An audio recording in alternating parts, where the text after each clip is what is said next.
Hello, this is a video about my synth box. It's constructed out of 3D printed tiles that are super glued together. These front tiles have been cut in half in Tinkercad, and there are some holes drilled in the sides and the back. For cable management is I have some Velcro ties on the side of the back, keeping it all nice and tidy. I have a battery bank here for USB power. The power has been balanced with a USB factor that tells you how many amps are being used. And I have a USB-C port here fastened into the side of the box to plug in power for the whole box. Then I have some lighting. I have some white lighting inside the box that I can control here with this button. And kind of neat, whenever I change the brightness of this, it changes the sound of some of the synths, which I might show you later.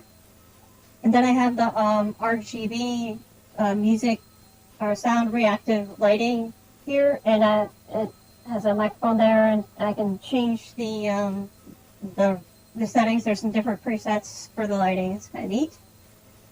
And then I have this Duke Audio visualizer thing here that shows you the spectrum, the different peaks of what's being hit. So that's pretty neat to visualize. And then I have this mount here for my Android phone. It's running Project M for visualization, which is an open source version of Milk Drop from Winamp. And then I have a soft synth on there, which I'll show you later. So that's how the box was constructed with the lighting and everything.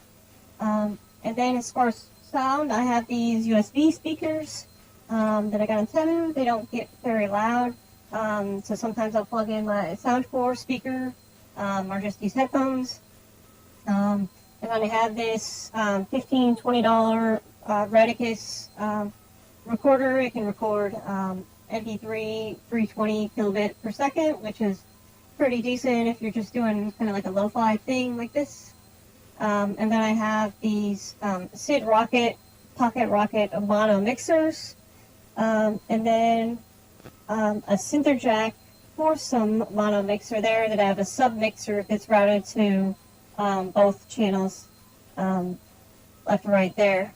So that is the sound.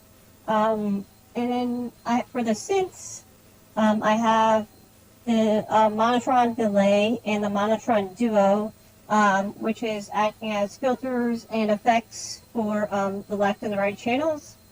And then I have the Bastl Kastle, the Bastl drum, and the Bastl Kastle ARP synths. And then I have the Sid Rockett drum boy here. That goes through the Mystic Circuits E0 HP modules here. This one's the voltage controlled amplifier. This one's a low pass gate. And you can see the eyes are flashing. They're being modulated by the LFOs built into the Bastl Kastle and the ARP. So whenever I turn this on, you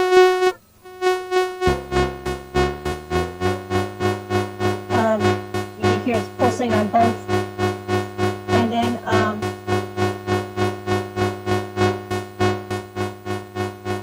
I can change the speed.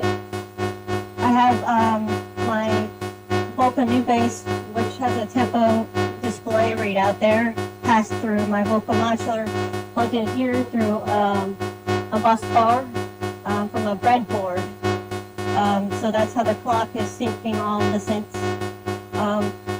So I can speed it up, slow it down. It's kind of neat if you have the LFO going slow. And then, it just goes away and comes back. It's kind of like a subtle thing. So that's kind of neat.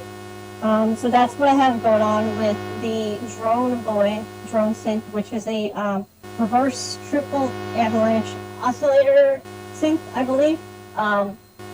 So that's kind of fun. with the gating thing going on there with the Mystic circuits. So that's the first synth, and then for the Bastl Kastle, it's kind of a drone sound a little bit. Bastl Kastle Park, and then the drum. Got a lot going on right there right now. It gets crazy whenever you start modulating the drum mod with an LFO. Anyway, there's the drum, and so there's all the synths. Fun to play with the delay on the Monotron, gets crazy. And then I have some control surfaces built in. There's the Sid Rockett touch modules that go to each of the Bastl Kastles. It's pretty neat because you can modulate different things. It doesn't work like as well as directly plugging in modulation, but it's fun to mess around performatively or experimenting and then figure out what you want to patch later. Then I have these switches, these three-way switches. The one on the left here does the mode for the Bastl Kastle that switches between the various modes.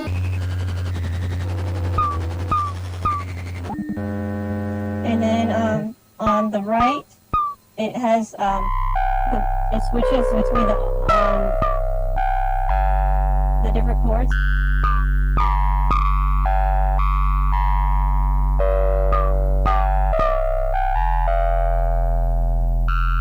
Actually, I think I got the bass thing going on here. Yeah.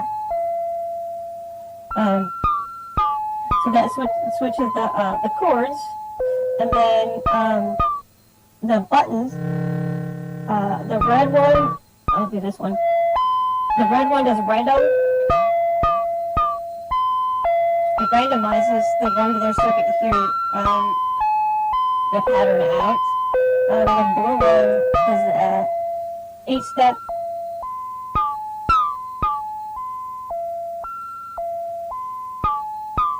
Instead of 16, same for this one.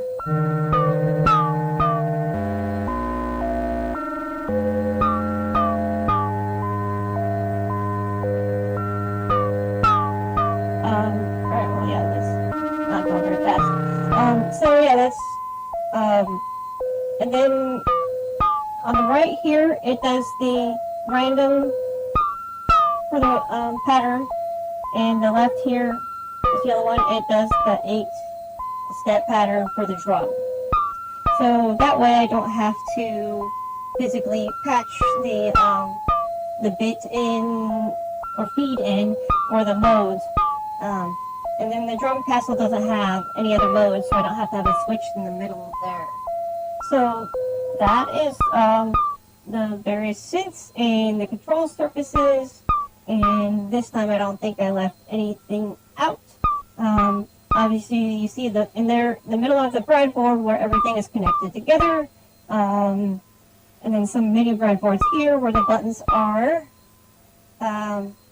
So as far as other things you can do, I can switch to the soft synth on here. There's the Digital that has pocket operator out, but then there's also this home-baked instruments.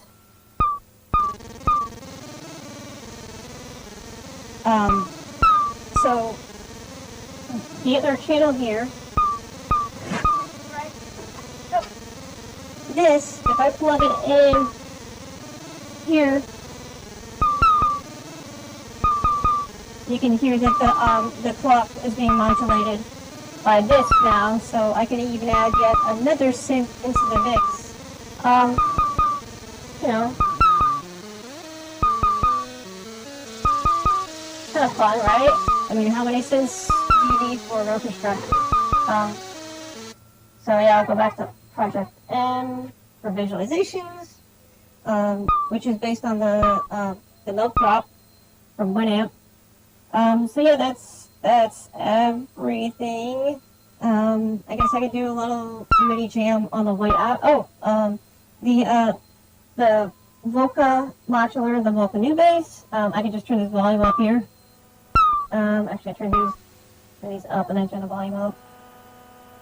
And oh, I need to unplug this here now that I'm not clocking it.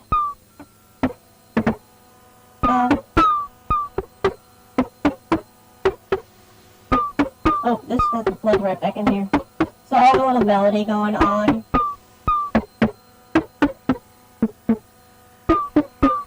And then bass line.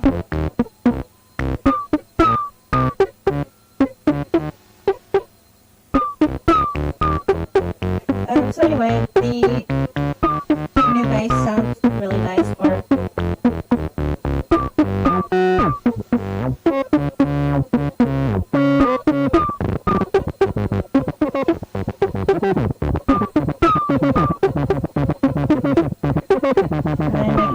Make it crazy.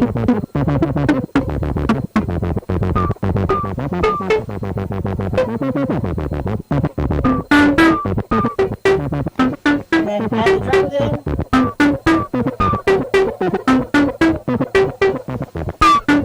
The drums are already in, right? Add this.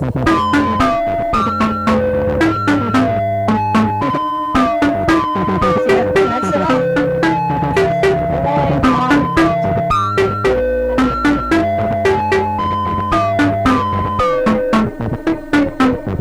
If I wanted to make a new bass line, I could use this rock jam. Alright, turn it up. This rock jam synth has MIDI, and I can make a new bass line with that as the keyboard instead of the keys here, which is nice. So yeah, that's everything that I can think of. Also, I have this little sound machine thing. It does different noise, like ocean, fire, wind, lightning, which is fun to have a noise source to play with synthesizers. So I can plug that into this one here. And then, you know, a Buddha box. Always fun to play with. A couple different Buddha boxes. So that is everything. So.